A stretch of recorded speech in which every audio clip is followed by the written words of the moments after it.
আসসালামু আলাইকুম প্রিয় দর্শক, ছেলেকে নিয়ে শহরে যাচ্ছি ঘড়ি কেনার উদ্দেশ্যে।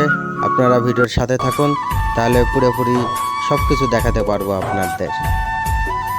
আর এই যে আমি আজ যখন বিকেলে শহরে রওনা দিলাম ছেলেকে নিয়ে, আজ শহরে বিকেল টাইমে, গতকাল হয়তো শুক্রবারের দিন ছিল, বন্ধের দিন, আজ শহরে প্রচণ্ড পরিমাণে ভিড়, মানে আপনাদের বলে বোঝানো সম্ভব না। ট্রাফিক জ্যাম ছিল, অনেক অপেক্ষা করার পর ট্রাফিক সিগন্যাল ছাড়ছে। আমি এবং আমার একমাত্র সন্তান আব্দুল্লাহ, তাকে নিয়ে রিক্সাতে যাইতেছি। ছেলে খুব আনন্দিত। গতকাল একটা ভিডিও দিছিলাম। আমার ছেলে মানে ঘড়ি কেনার খুব জেদ ধরছে এবং রাগ অভিমান অনেক। রাত্রে ঘুমাতে বলে ঘড়ি নেবে, সকালে ঘুম থেকে উঠলেও বলে ঘড়ি নেবে। এখন যাই হোক, অবশেষে ঘড়ির দোকানে চলে আসলাম। ঘড়ি অনেকগুলো দেখানো হলো ছেলেকে, কোনটা পছন্দ সে দেখতেছে। আসলে তারও তো একটা পছন্দের বিষয় আছে। ছোট বাচ্চা, যদি তার পছন্দ না হয় হাতেও দেবে না। তাকে অনেকগুলো ঘড়ি দেখানো হলো এবং তাকে দেখতেছেন, পড়ানো হইতেছে। সেই অনুযায়ী সে একটা ঘড়ি অবশেষে পছন্দ করলো, হাতেও দেওয়া হয়েছে। কিন্তু দেখেন আপনারা,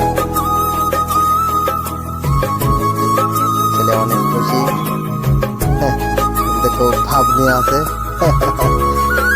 আপনারা দেখতেই পাচ্ছেন।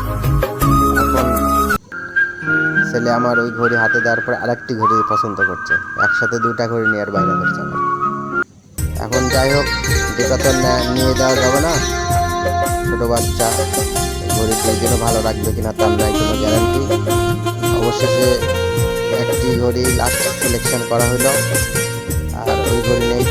এই দেখেন, ঘড়ি অবশেষে হাতেও দেওয়া হয়েছে। আমার ছেলে খুব আনন্দিত। ঘড়ির দামটা খুব একটা বেশি না, ছোট বাচ্চাদের যেহেতু অল্প কিছু দাম। আর এই ভাইও আমার ছেলের মানে আনন্দিত দেখে সে অবাক। আর গত কয়েকদিন থেকে ঘড়ি নেবে। অবশেষে আমার ছেলের ইচ্ছাটা আমি পূরণ করলাম। চেষ্টা করি বাবা সন্তানকে যতটুকু হাসি খুশি রাখা যায়। ছোট বাচ্চা, কারণ এই বয়সে থাকতে আমরা অনেক রাগ জেদ করেছি, বাবাকে বলেছি প্যান্ট নেবো, জামা নেবো। যাই হোক, ঘড়ি কেনাকাটা শেষে আবারও রওনা দিলাম বাড়ির দিকে। আবারও জ্যামে পড়ছি, অনেক জ্যাম শহরে। আর আমার ছেলে বাড়ি এসে একটা